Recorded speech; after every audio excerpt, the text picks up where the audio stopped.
Oi, eu sou o Glenn, sejam todos bem-vindos a mais um vídeo nesse que eu vou falar de Na Escuridão das Brenhas. Audio Jungle.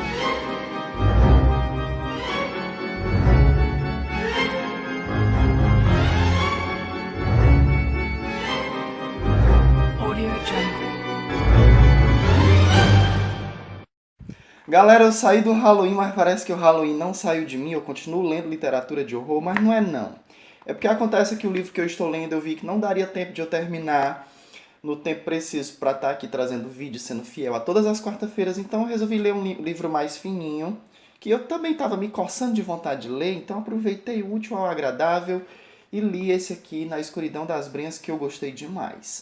Na verdade é um livro bem simples, de 95 páginas, que vai trazer contos de horror narrados aqui. A gente percebe que é no interior do estado do Pernambuco, mas em essência é aquela mesma cenário, aquele mesmo folclore, aquelas mesmas situações abordadas num livro de horror sendo tratado no interior de qualquer lugar do Nordeste. E outro detalhe que sustenta isso que eu estou colocando é que ele traz elementos e histórias aqui, situações que são familiares para a galera aqui do Nordeste, né? A história de, sei lá, um monstro no açude, a história do fantasma da mulher que convida o rapaz até o cemitério. Tem um negócio aqui, aquela história, eu já vi falar também daquela história do pessoal que vê uma caveira voando, uma caveira pegando fogo voando no meio do mato, sabe? No meio, na escuridão das brenhas. Eu gostei muito, achei muito interessante. Na íntegra, eu vou contar pra vocês uma história que ele titula como Maluvida, que é a história de uma garota, né? Maluvida, para quem não é do Nordeste, vai saber que é uma garota teimosa, uma garota que às vezes desobedece o pai e a mãe só por birra, só para provocar, para dizer que ela é que sabe. É uma lenda que eu não conhecia, tá? E que ele deixa entender que é familiar para as pessoas ali de Petrolina. Petrolina? Perdão, não necessariamente Petrolina, mas das pessoas que moram à beira do Rio São Francisco, né? Que aí cruza mais de um estado. Então, né? Então, essa garota, num dia, ela se via assim meio entediada, não tinha nada para fazer e ela gostava muito de olhar para o Rio São Francisco. E nesse dia ela tem muita vontade. Ah, e se eu pegasse aquele barco, entrasse nele escondido enquanto o pai foi trabalhar, a mãe está ocupada, eu vou entrar no barco e seguir pelo rio, passeando para ver as coisas, né? Essa garota de nome dos Anjos, então ela vai lá, entra nesse barco e quando ela percebe que o barco já se deslocou, ela se deu conta de que foi sem os remos. Então, como é que ela vai, né, remar para voltar para a margem ou para voltar para o lugar onde ela estava? Ela fica à mercê do rio, à mercê de onde aquele barco pode levar. E aí, antes de sentir o medo, né, qualquer pavor, preocupação, ela vou apreciar aqui a viagem. E chega um determinado ponto em que o barco encosta meio que num banco de areia, num banco de pedra ali, bem numa ilha no meio do rio. E ela fica ali. O Rio São Francisco não é um riacho como você pode estar imaginando, é um rio bem largo.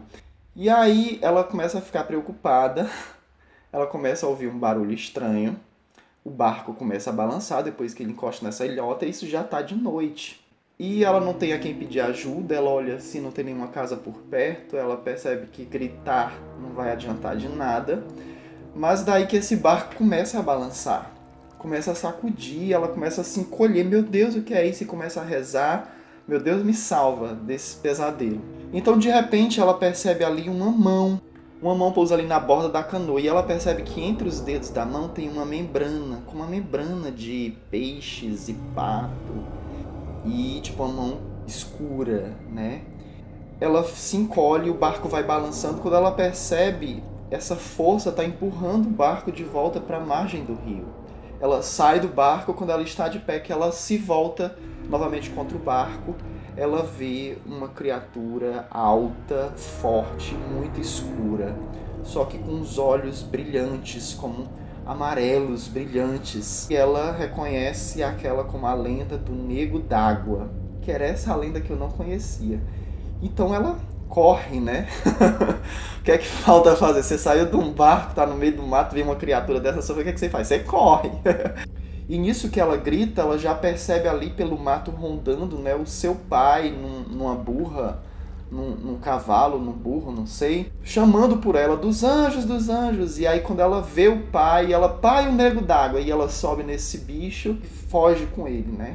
E ele fala aqui que desde então, a dos anjos, depois de já madura, ter filhos, ela sempre contou que para crianças mal ouvidas, crianças teimosas, que não obedecem aos pais, elas dizem que o nego d'água pode persegui-las. E ele ainda discorre um pouquinho sobre essa lenda do nego d'água. Tem gente que diz que quando cruza o Rio São Francisco, ali quando passa por Petrolina, ainda pode ver ele ali no meio das pedras durante o dia, sabe? E diz que você pode até se tornar amigo dele, só que você tem que cortar uma parte do corpo dele, né? É diferente, é estranho. Mas enfim, é um livro que eu li assim 2 dias, é rapidinho, são umas lendas da forma como eu esperava, eu gostei muito. Em breve vou estar lendo até mais sobre esse autor chamado Roberto Beltrão. E se você quer saber mais sobre outras lendas e outros contos e histórias, né, desse folclore brasileiro de horror, eu vou deixar aqui embaixo o link do vídeo em que eu falei da trilogia Sete Pesadelos no Riacho.